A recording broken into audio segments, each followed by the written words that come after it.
Prime Minister is talking about is abundance for government and austerity for working class people who must carry him and his overpriced bureaucracy around on their backs.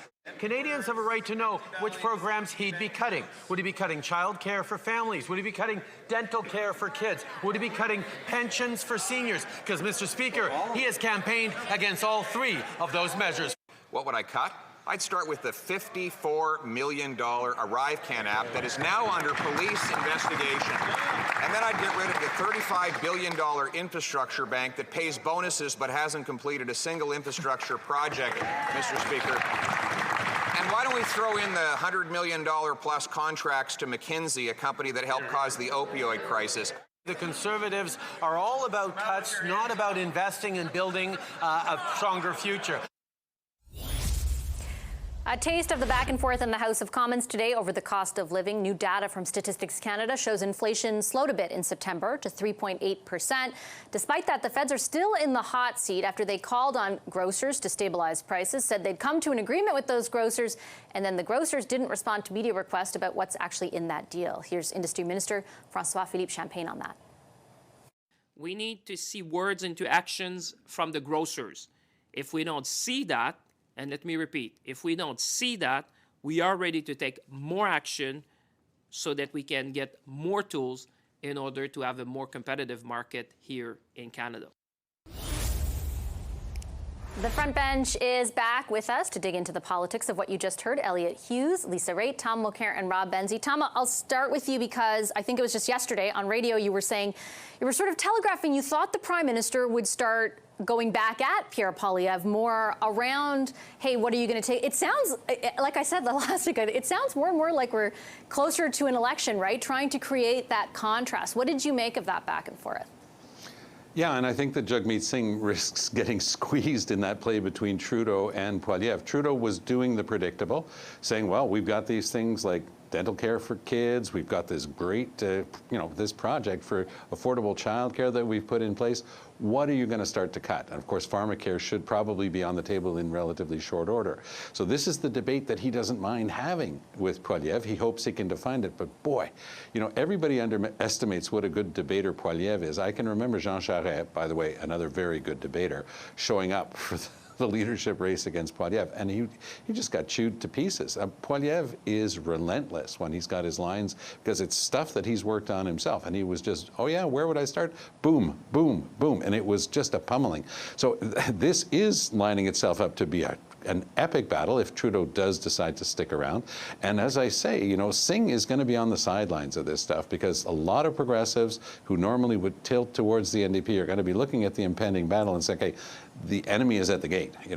This is really serious stuff. We'd better start voting strategically. This is, of course, the bane of the existence of any NDP leader. I can talk to you about this when people decide to make that sort of move towards the Liberals. But I think that this time around, there's a really scary character there. We're heading close to Halloween, and I think that Trudeau's going to use it for all it's worth. What does it say to you, Lisa, that the Prime Minister was countering today with that messaging versus what we've heard over the last few months? It's the same old, Vassy. I mean, like Tom points out, you can almost set your watches to that kind of rhetoric of, well, what are you going to cut? Everyone does it. Everyone uses it. I'm surprised it's so early, but I think it rattled the PM today. I don't think he expected a Conservative leader to come back at him so quick, so smart, talking about the things that he would cut and being happy to talk about the things that he would cut, quite frankly. So the old way of putting out that boogeyman that the Conservatives are going to cut everything, it ain't working. So maybe the Prime Minister is going to have to go back and think about, well, now what? What's my tactic? He can't call a snap election. We have a war in the Middle East. You can't go down that road. Elliott, what are your thoughts on the effectiveness, or as Lisa put it, lack thereof, of the countering around the cuts? It wasn't, Pierre Poilievre certainly did have a retort about exactly what he would cut, which hasn't always been the case in the past. But there are bigger programs that the Prime Minister talked about, ones that the NDP has informed quite heavily, as Tom pointed out, around, for example, daycare, around the GST rebate, dental care. Again, a lot of that driven by the NDP, but ultimately the Liberals are positioned positioning themselves as someone who would champion that, and the Conservatives as someone who would take that away. Yeah, I would slightly disagree with Lisa. I actually think this is good news for the Liberals and the Prime Minister, because this is exactly the ground in which you want to be fighting. Up until now, it's been all about change, change, change. And the Liberals and Justin Trudeau are going to lose on the change election. They need to make it a choice election. They need to draw a line in the sand, and they need to say, we stand for all of this, and push it over to Pierre Poilievre to understand and for him to explain to Canadians what he stands for. Sure, I would agree, it was a good back and forth today in the House. I think Mr. Poilievre was effective. He was obviously ready for that. But I think underneath it is actually something else that's happening. It's moving over from the change to a choice. And for the Liberals, I think that's huge.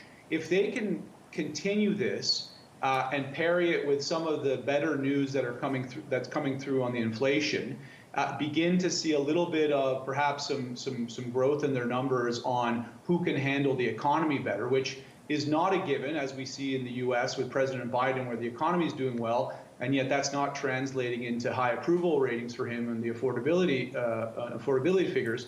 But if the Liberals can reverse that a little bit, heading into 24 with some housing announcements as well, perhaps they can start to regain some ground. It's going to take more than one day, though. It's got to be a consistent fight on the basis of choice rather than change. Here's where I think, Rob, and I'd love to know what you think, the Liberals face kind of a unique challenge, because for the first time in 8 years, they're also simultaneously trying to sell a message of fiscal restraint. So while they're positioning themselves in contrast to the Conservatives and trying to say, like they have in previous elections, somewhat successfully, right, that they are going to keep those programs that matter to Canadians alive, they're also telling everybody that they're going to be more fiscally restrained and they're going to make cuts. And they haven't been saying that in the past. Do you think they're going to be able to reconcile those two things and sell the message that Elliot was just talking about?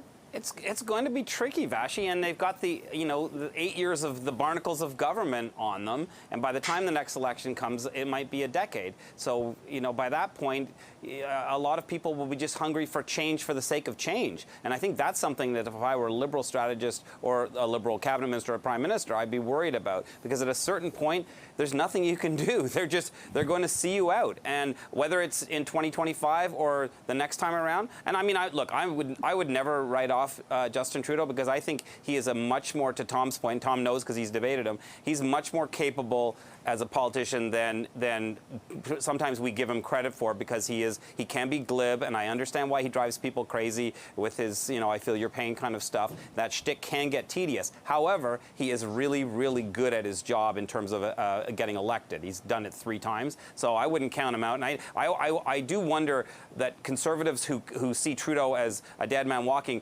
they assume that everyone else hates him as much as they do, and I think that's something. It doesn't matter whether you're a Liberal in Ontario who hates Doug Ford or a Conservative federally who hates Justin Trudeau. These people you underestimate your enemy at your own peril in politics.